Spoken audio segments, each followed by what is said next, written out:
আমাদের প্রিয় নবী আজান দেননি কেন? ভাই রে, হজরত মোহাম্মদ সাল্লাল্লাহু আলাইহি সাল্লাম শুধু আমাদের নবী ছিলেন না, সারা পৃথিবীর নবী ছিলেন। তিনি যদি আজান দিতেন, আসমান জমিন পাহাড় পর্বত সবই মসজিদে চলে আসতেন। মৌলা মৌলা মৌলা।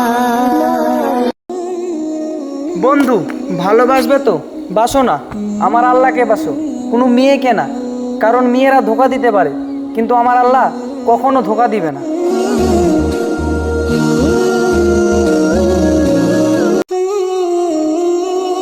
যেমন ফ্রিজে পানি রাখলে পানি ঠান্ডা হয়ে যায়, তেমনই 5 ওয়াক্ত নামাজ পড়লে অন্তরটাও ঠান্ডা হয়ে যায়।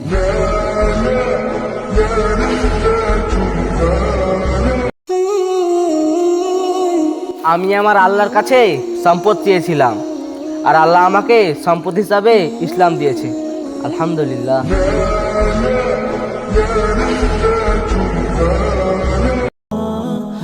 একটা মানুষকে একবার থেকে যদি 2বার ডাকা যায়, সে মানুষটা মনে রাগ করবে, কিন্তু আমার আল্লাহ রাব্বুল আলামিনকে একবার কেন 100বার ডাকলো সে খুশি আলহামদুলিল্লাহ বলবে।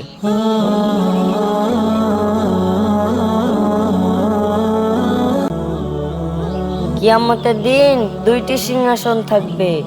ফেরেশতারা তখন জিজ্ঞাসা করবে, হে আল্লাহ, একটাতে আপনি বসবেন আর একটাতে কে? তখন আল্লাহ বলবে যে তোমরাই দেখে নাও। তখন দেখতে পাবে যে মুসা নবী আসছে এনফসি এনফসি করতে করতে, ইব্রাহিম নবী আসছে এনফসি এনফসি করতে করতে, আরও অনেক নবী আসছে এনফসি এনফসি করতে করতে।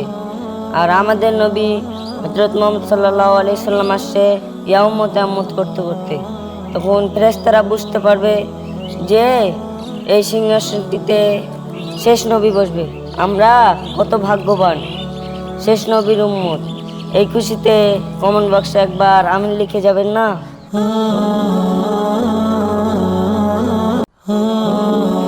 মুসা নবীর আমলে এক বয়স্ক লোক কান্না করছে তার মেয়ের জন্য। তখন মুসা নবী যেতে যেতে দেখতে পায়, সেই বয়স্ক লোকটার কাছে গিয়ে জিজ্ঞাসা করছে যে তুমি কেন কান্না করছো? তখন বয়স্ক লোকটি বলছে যে আমার মেয়ে মারা গেছে, তার জন্য কান্না করছি। তখন মুসা নবী বলবে যে তোমার মেয়ের কত বয়স ছিল? 365 দিন বয়স ছিল। মুসা নবী বলবে যে শেষ নবীর আমলে সবাই 60 বছর বাঁচবে, আমরা শেষ নবীর উম্মত। এই খুশিতে কমেন্ট বক্সে একবার আমিন লিখে যাবেন না?